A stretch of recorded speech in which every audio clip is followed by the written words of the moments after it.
बाबा साहब डॉक्टर अंबेडकर के 125वीं जयंती के उपलक्ष्य में हम आपको ले आए हैं बड़ौदा के सयाजीराव गायकवाड़ इनके महल में।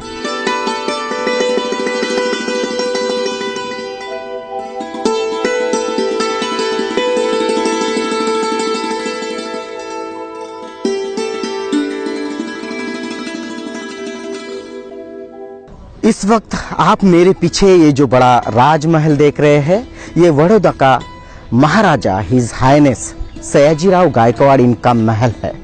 इस महल में आज आवाज इंडिया टीवी टीम इसलिए आई है क्योंकि इस महल के साथ बाबा साहब डॉक्टर अंबेडकर इनकी बहुत सुनहरी यादें जुड़ी है।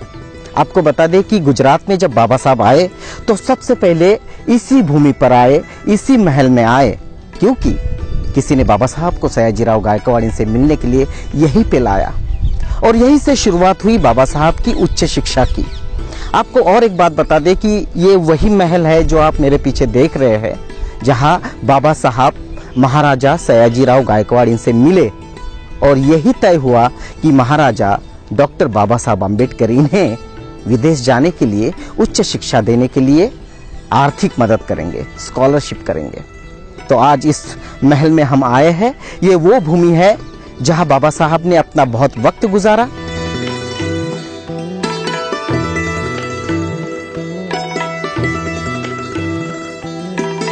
यह है बड़ौदा का सयाजीराव गायकवाड़ इनका महल। उनके वंशज आज भी यहाँ रहते हैं।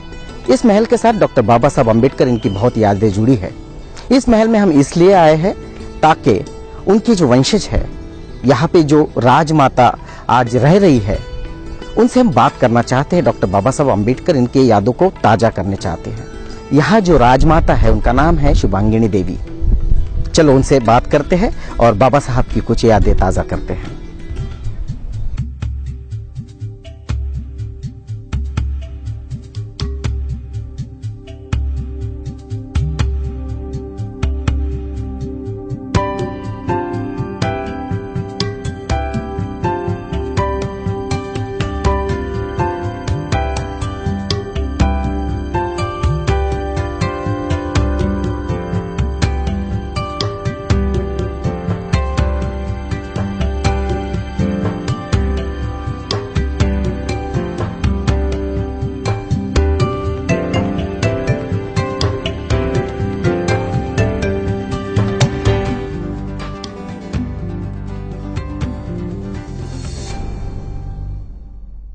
इस वक्त हम हैं बड़ौदा के राजमहल में। ये राजमहल है महाराज सयाजीराव गायकवाड़ इनका। तो ये जो नाम है महाराजा सयाजीराव गायकवाड़, एक बहुत बड़ा नाम है और 125वीं जयंती डॉक्टर बाबा साहब अंबेडकर इनकी चल रही है। तो सयाजीराव गायकवाड़ महाराज इनको बिना याद किए ये जयंती पूरी नहीं हो सकती, क्योंकि आप सभी इतिहास में जानते हैं कि महाराज सयाजीराव गायकवाड़ ऐसे शख्स थे जिनने बाबा साहब को उच्च शिक्षा के लिए स्कॉलरशिप दी। अगर वो स्कॉलरशिप नहीं दी होती तो आज ये जो आधुनिक भारत आप देख रहे हैं, ये संविधान देख रहे हैं, शायद आप देख नहीं पाते। इस वक्त हमारे साथ उनके ही राजमहल से उनकी वंशज हर हाइनेस राजमाता शुभांगिनी देवी यहाँ है। राजमाता जी, बहुत बहुत आपका स्वागत है। बहुत सुनहरी यादें जुड़ी है गायकवाड़ राज परिवार से बाबा साहब की। ये जो प्रीमाइसेस है, जो है महल है, राजमहल है, इनसे भी बाबा साहब की बहुत यादें जुड़ी है। सबसे पहले तो मैं बाबा साहब यहाँ जब गुजरात की भूमि में आए तो पहला कदम उनका इसी प्रीमाइसेस में पड़ा। तो कुछ यादें बाबा साहब की आपके जहन में आती होगी। महान शख्सियत भारत रत्न बाबा साहब का 125वां जन्म जयंती का मना रहे हैं, तो ये सबके लिए बहुत खुशी की बात है। और बाबा साहब और बड़ौदा का एक बहुत अच्छा संबंध रहा है और जुना एक नाता कहते हैं जो अभी तक भी आप लोगों ने कायम रखा है। तो मैं आपको धन्यवाद देती हूँ। आप लोग जानते हैं कि महाराजा सयाजीराव ने उस समय 150 साल पहले, 100 साल पहले अपने देश से एक जो हमारे देश में बहुत बड़ी खामी थी और रही है कि अस्पृश्यता निकालने के लिए उन्होंने बहुत कदम आगे बढ़ाए। और उस समय जब किसी ने सोचा भी नहीं था उसके बारे में, गांधी जी के पहले भी उन्होंने यहाँ बच्चों के लिए हॉस्टल्स खोले, अलग हॉस्टल्स खोले। उन लोगों को साधारण टीचर नहीं सिखाते थे, तो उन्होंने पंजाब से आर्य समाजी गुरु यहाँ बुलाए और उनको कहा कि आप ये हॉस्टल्स चलाइए और इन बच्चों को सिखाइए। तो ये रहा बैकग्राउंड। इसी संदर्भ में जब बाबा साहब को लेके कोई वहाँ आए महाराजा साहब के पास कि ये एक बहुत अच्छे स्टूडेंट हैं और इनको आगे पढ़ने की भी बहुत तमन्ना है और इच्छा है, तो मदद की ज़रूरत है, तब महाराजा सयाजीराव उनको मुंबई में मिले और उन्होंने कहा कि ज़रूर, खुद मिले बाबा साहब को और कहा कि मैं ज़रूर मदद करूँगा, आगे भी कितना पढ़ना है आप पढ़िए, लेकिन आपने शिक्षण का अच्छा उपयोग होना चाहिए। बस यही मेरी एक ये है इच्छा है। तो पहले तो उनको बॉम्बे यूनिवर्सिटी में ग्रेजुएशन के लिए शिष्यवृत्ति देके मदद करी। फिर जब वो ग्रेजुएट हुए तब उनकी इच्छा हुई और महाराजा साहब भी उस समय बहुत प्रदेश में उनका आगमन रहता था, इंग्लैंड में और यूरोप में। तब उन्होंने पूछा कि आपको वहाँ आगे पढ़ना है तो मैं मदद कर सकता हूँ। तो उन्होंने फिर उनको कोलंबिया यूनिवर्सिटी भेजा अमेरिका में। उस समय कोलंबिया यूनिवर्सिटी को कोई अपने भारत से जाना बहुत बड़ी बात, पॉसिबल भी नहीं था, सिर्फ आर्थिक व्यवस्था के कारण नहीं कि वहाँ एडमिशन लेना भी बहुत मुश्किल था। पर महाराज साहब ने कहा मैं आपको वहाँ एडमिशन दिलाऊंगा और आप वहाँ पढ़िए, और उन्होंने वहाँ आगे शिक्षण किया और वहाँ डॉक्टरेट पाया, doctorate in law and public administration. जो आजकल तो कहते हैं कि कोलंबिया यूनिवर्सिटी में बहुत स्टूडेंट्स आके गए, फिर भी बाबा साहब का नाम सबसे ऊपर वहाँ लिखा हुआ है। ये बहुत खुशी की बात है हम सब के लिए। इस तरह से भी थोड़ा कहते हैं कि जो सोच विचार बड़ौदा राज्य में उस समय चल रहा था, बाद में वो भारत के संविधान में आया गया, तो एक तरह से उसकी नींव यहाँ डाली गई थी, ऐसे कह सकते हैं। एक बात थी कि उन्होंने अपना जो डॉक्टरेट लिखा वो पूरा डेडिकेट किया महाराजा सयाजीराव। लोग कहते हैं, मैं तो इसका दाखला तो नहीं दे सकती, पर यहाँ हमारे जुबली बाग में एक बहुत सुंदर बुद्ध भगवान की मूर्ति है।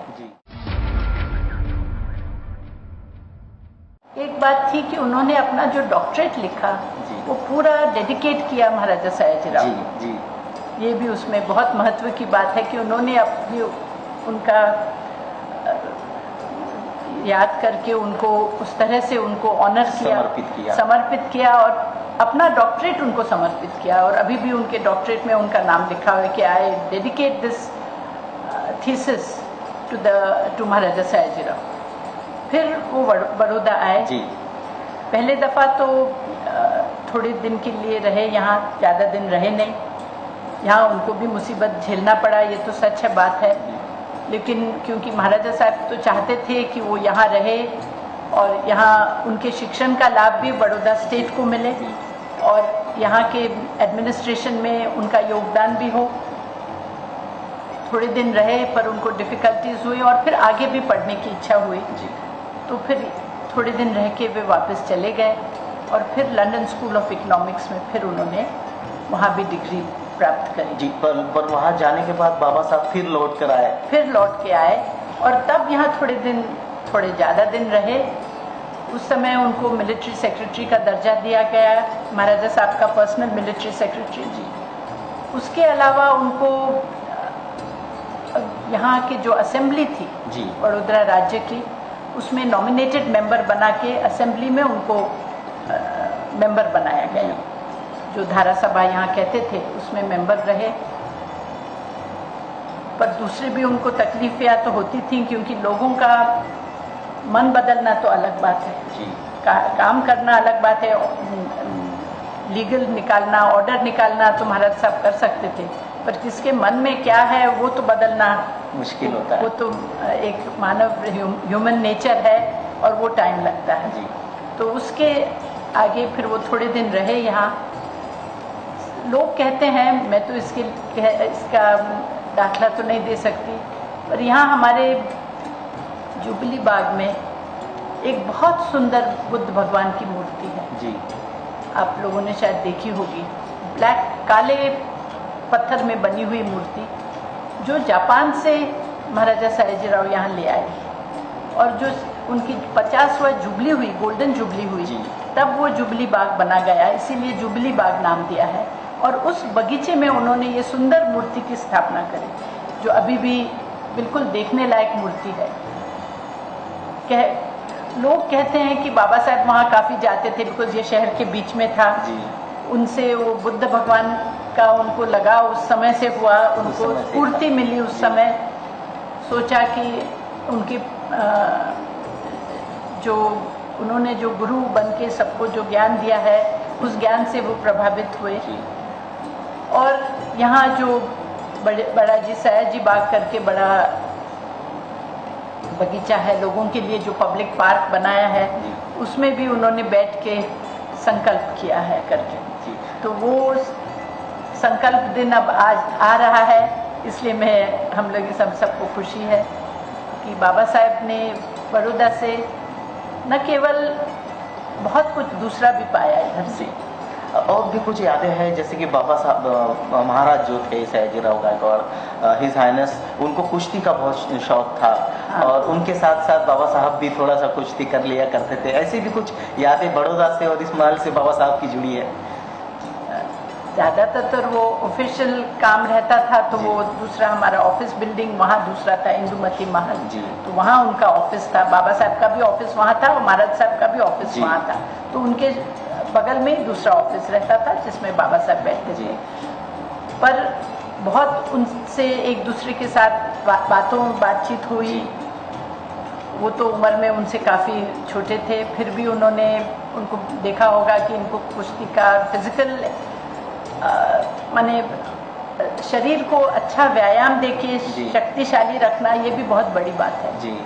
ये भी जरूरी है, ज्ञान के साथ में शरीर को भी संभालना। तो ये मुझे लगता है उनको ये भी ध्यान में आया, क्योंकि यहाँ बहुत बड़ा अखाड़ा होता था, पर महाराज साहब खुद भी कुश्ती के शौकीन थे, तो वो करते थे। तो ऐसे लगता है कि बाबा साहब को भी उस समय उन्होंने भी देखा होगा और कुछ प्रभाव पड़ा होगा।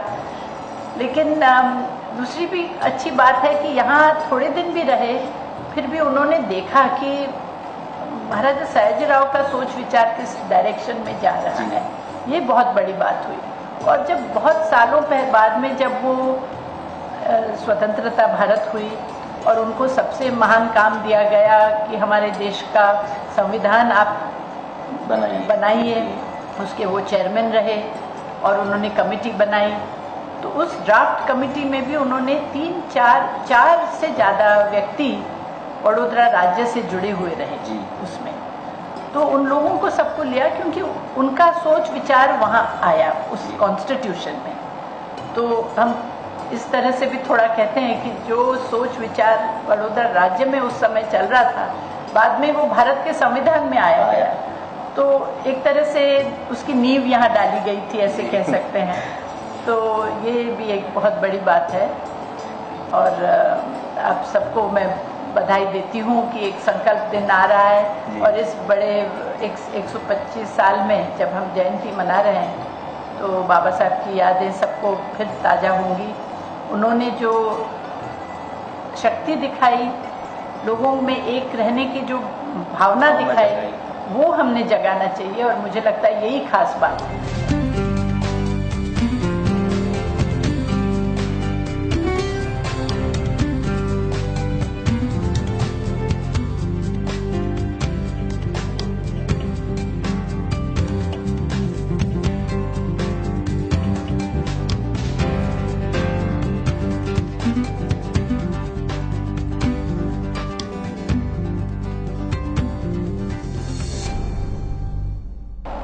खास करके मैं ये भी लोगों से अपील करूंगी कि संकल्प भूमि है या दूसरी, बाबा साहब का नाम सिर्फ एक जगह में जाके एक यात्रा करके पूरा नहीं होता जी। उनका कार्य बहुत महान कार्य रहा है, और उसको हम अपने जीवन में लाएं। लोगों में एकता लाने की जो उन्होंने प्रयत्न किया, न कि लोगों बंटे जाएं, जाति के ऊपर, धर्म के ऊपर बंट न जाए। ये हमारी अभी भी हमारा देश इतने झड़प से आगे बढ़ रहा है, पर एक ये खामी रह जाती है, उसकी वजह से सब चीज सब पीछे रह जाता है। राजमाता जी, जो काम यहाँ से बाबा साहब सीख के गए या यहाँ पर राजमहल में वो रहे, उसके बाद वो इस राजमहल को नहीं भूले। एक कुछ पत्र व्यवहार भी बाबा साहब ने हिज हाइनेस महाराज सयाजीराव गायकवाड़ जी के साथ किए हैं। उन पत्रों के बारे में आपको कुछ पता है? उनके साथ तो पत्र व्यवहार तो मेरे पास नहीं है यहाँ, पर बाबा साहब ने जरूर पत्र लिखा था। ये पत्र लिखा था उनके बाद में जो महाराजा प्रताप सिंह, जो मेरे ससुर जी रहे थे जी, उनको लिखा था। और ये तारीख है पत्र की 10 अक्टूबर 1950 की, जब वो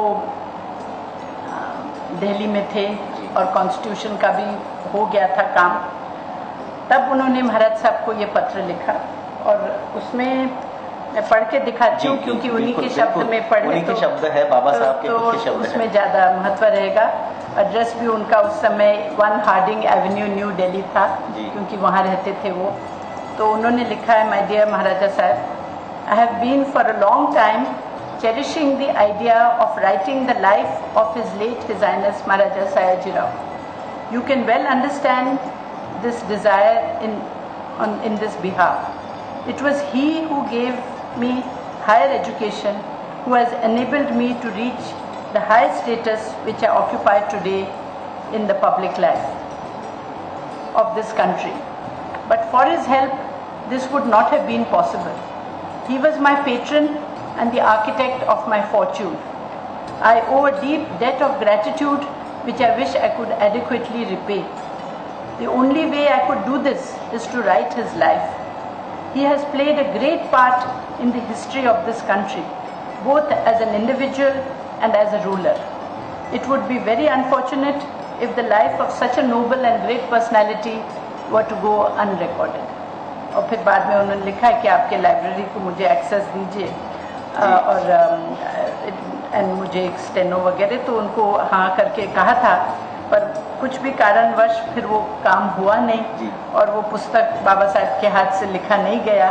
तो इसका हम सबको खेद रहेगा, क्योंकि अगर आज वो महाराजा सयाजीराव का बायोग्राफी लिखते तो वो बहुत महत्व की बात होगी। तो ये दो नाम जो है, डॉक्टर बाबा साहब अम्बेडकर और महाराजा सयाजीराव गायकवाड़, ये दोनों नाम एक दूसरे के वजह से इतिहास में आज अजरामर हुए। बड़ौदा की ये जो भूमि है राजमाता जी, ये बाबा साहब की संकल्प भूमि के नाम से भी जानी जाती है। कि एक दौर ऐसा आया कि बाबा साहब बहुत निराश हुए, यहाँ जो जातीयता थी और जिस तरह से बाबा साहब के साथ लोगों ने व्यवहार किया, तो वो बहुत दुखी हुए। वैसे तो दीक्षा भूमि है, चैत्य भूमि है, मगर महाराष्ट्र पूरे भारत में देखा जाए तो संकल्प भूमि भी अपना महत्व रखती है। तो यहाँ पर बाबा साहब ने संकल्प लिया और हम सबको खुशी है कि ये संकल्प भूमि का जो निर्माण हो रहा है, संकल्प भूमि का जो डेवलपमेंट हो रहा है, तो आपके और आपका जो राज परिवार है उसका आशीर्वाद भी उसके साथ लगा है और निरंतर लगा रहेगा। तो आने वाले संकल्प दिन के बारे में आप क्या कहना चाहेंगे? हमें खुशी है कि संकल्प भूमि को महत्व दिया गया है जी। हमारी शुभेच्छा और तो हमेशा इस काम के लिए रही है और रहेगी। और खास करके मैं ये भी लोगों से अपील करूंगी कि संकल्प भूमि है या दूसरी, बाबा साहब का नाम सिर्फ एक जगह में जाके एक यात्रा करके पूरा नहीं होता जी। उनका कार्य बहुत महान कार्य रहा है और उसको हम अपने जीवन में लाएं। लोगों में एकता लाने की जो उन्होंने प्रयत्न किया, न कि लोगों बंटे जाएं, जाति के ऊपर, धर्म के ऊपर बंट न जाए। ये हमारी अभी भी हमारा देश इतने झड़प से आगे बढ़ रहा है, पर एक ये खामी रह जाती है, उसकी वजह से सब चीज़ सब पीछे रह जाता है। तो मुझे आशा है कि आगे दिनों में ये जो दूरियां लोगों में मन में जो है, वो मन का संकल्प हो के कि मनस्थिति बदल के लोगों में एकता रहने की और ये सब अपने मन से निकालने की इच्छा रहेगी, ये मेरी प्रार्थना सबसे है। जी, तो इस वक्त हम बड़ौदा के राजमहल में बैठे हैं। हमारे साथ राजमाता शुभांगिनी देवी जी यहाँ उपस्थित है। बाबा साहब की 125वीं जयंती के उपलक्ष्य में जितनी भी सुनहरी यादें इस महल के साथ बाबा साहब की जुड़ी थी, सयाजीराव गायकवाड़ महाराज इनकी जुड़ी थी, वो राजमाता जी ने हमारे साथ शेयर की है। राजमाता जी, बहुत बहुत आपका धन्यवाद। आपने आवाज धन्यवाद कि आपने समय दिया, हमें याद किया और यहाँ आए। हमारे तरफ से, हमारे पूरे परिवार के तरफ से बहुत बहुत धन्यवाद। बहुत बहुत आभार बड़ोदरा के महाराजा गायकवाड़ परिवार का आवाज इंडिया टीवी की ओर से। और ये जो यात्रा है और ये जो संकल्प है, ये जो जुड़ाव है, ये हमेशा जुड़ा रहेगा। इसी आशा के साथ हम यहाँ विदा लेते हैं। धन्यवाद।